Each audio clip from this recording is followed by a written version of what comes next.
जब राम लक्ष्मण और सीता वनवास के दौरान जंगल में जाते हैं और रामचंद्र जी, शरद ऋतु का समय था, जाड़े का मौसम था और उस समय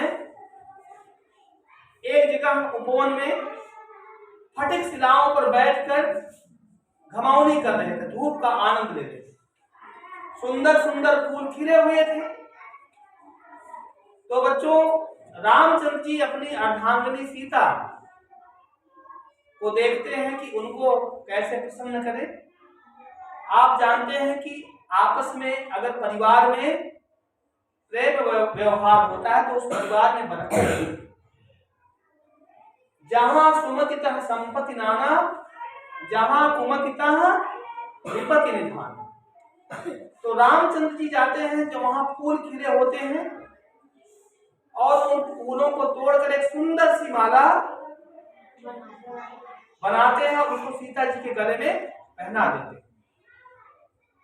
गोस्वामी जी ने लिखा है कि एक बार चुनी कुसुम सुहाए, एक बार चुनी कुसुम सुहाए, निज कर भूषण राम बनाए, और सीत ही पही नाये प्रभु सादर, बैठे फटिक शिला पर सुंदर। तब तक आकाश मार्ग से इंद्र का लड़का जयंत देख रहा था कि अरे ये रामचंद्र जी, इनको सब कहते हैं भगवान, ये देखो अपने पत्नी के रूप पर मोहित हो गए और फूलों की माला उनको पहना रहे। उसको शंका हो गई। तो उसने क्या किया, सोचा कि हम इनकी परीक्षा लें। तो परीक्षा के लिए उसने क्या किया, कौवे का वेश धारण कर, कौवे का वेश धारण करके और जहां राम लक्ष्मण और सीता बैठे हुए थे, जा करके सीता जी के कोमल पैरों में अपने तेज चोंच से वार किया। सीता जी दर्द से कराह उठी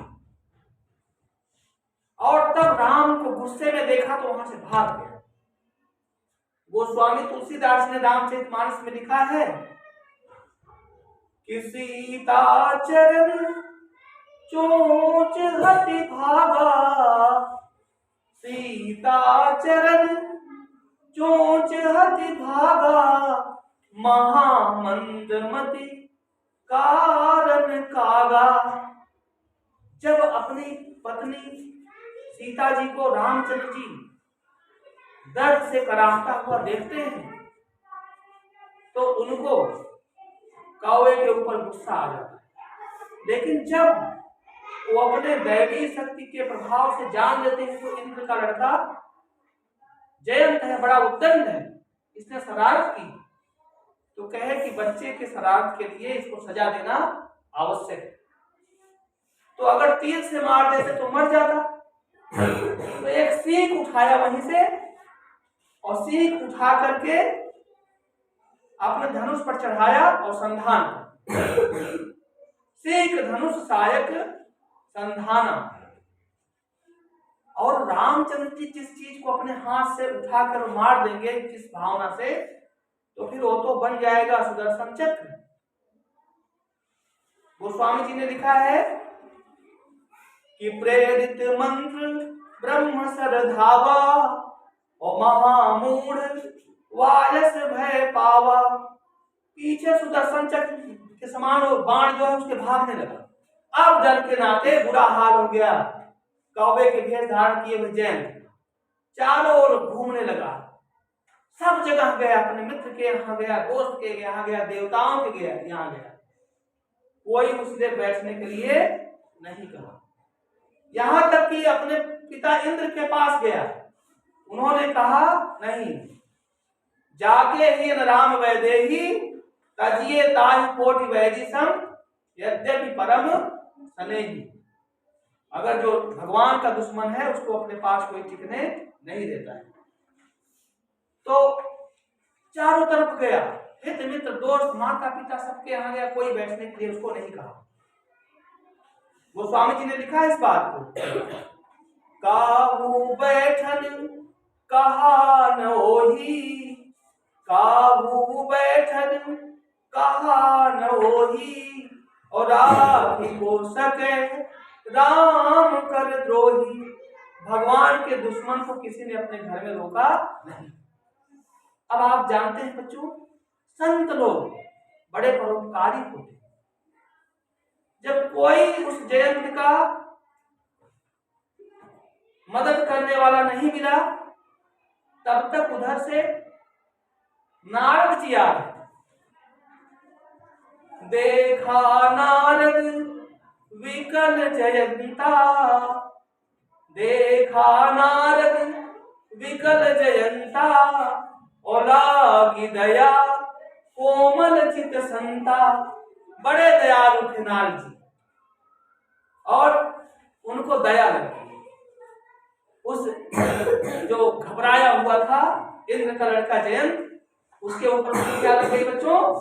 दया लग गई। तो उनके जब संत को देखा तो तुरंत जो है जयंत जाके उनके चरणों में गिर गया। अब देखिए संत के चरणों में गिरने का कितना बड़ा लाभ होता है। तो उन्होंने बड़ी अच्छी बात उसको बताई। कहा जब दुनिया कष्ट देती है तो भगवान दूर कर दे, लेकिन भगवान अगर कष्ट देते हैं तो उसको और कोई नहीं दूर कर सकता है, तो भगवान ही दूर कर सकता है। तो कहा उन्हीं भगवान परमपिता परमेश्वर के चरणों में जाकर तुम गिर जाओ, वही तुम्हारा उद्धार कर सकते हैं। तो जयंत फिर वापस आकर के प्रभु श्री रामचंद्र के चरणों में गिर गया। और रामचंद्र जी कहे, अरे तुम तो मेरे अपराधी हो ही नहीं, तुम तो माता सीता के अपराधी हो। फिर जाकर के तुरंत माता सीता के चरणों में गिर गया। बच्चों जानते हैं माता का हृदय बड़ा दयालु होता है, बड़ा कोमल होता है।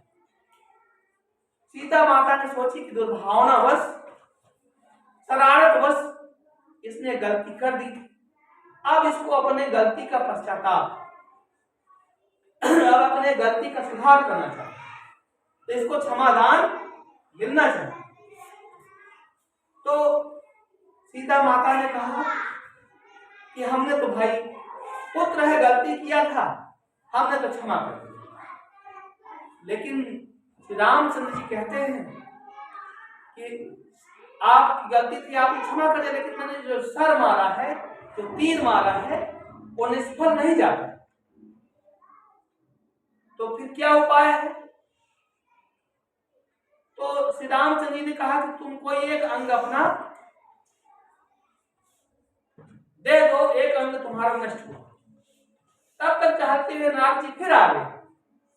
वो सोचे कि एक हाथ, एक अगर पैर कट जाएगा तो भी दिक्कत है, एक पंख कट जाएगा तो भी दिक्कत है, लेकिन दो आंखों में से अगर एक आंख खत्म हो जाएगी तो एक आंख से काम चलेगा।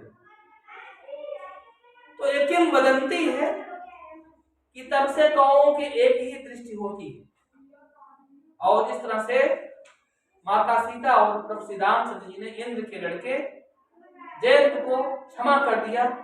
यह एक पौराणिक कथा है, और इस कथा से हमको बच्चों क्या सबक मिलता है?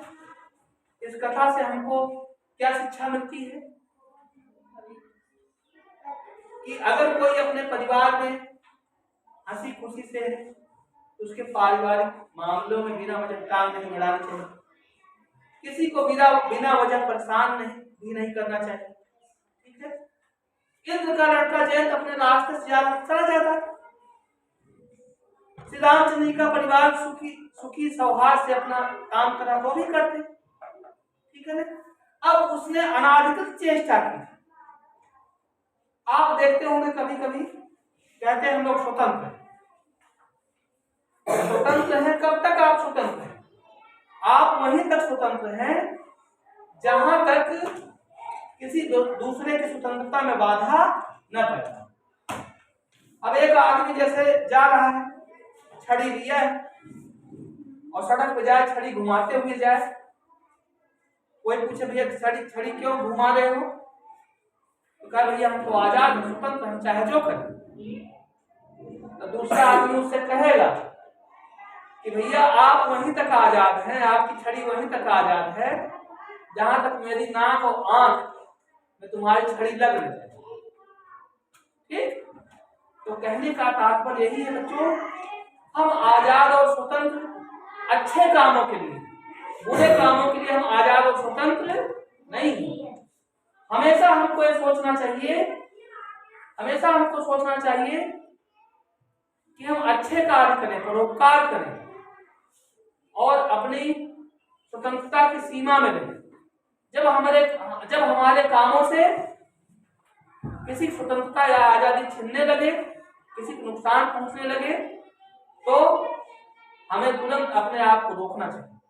ठीक है, कहानी कैसी लगी आप लोगों को? वेरी गुड, बहुत बहुत धन्यवाद आप।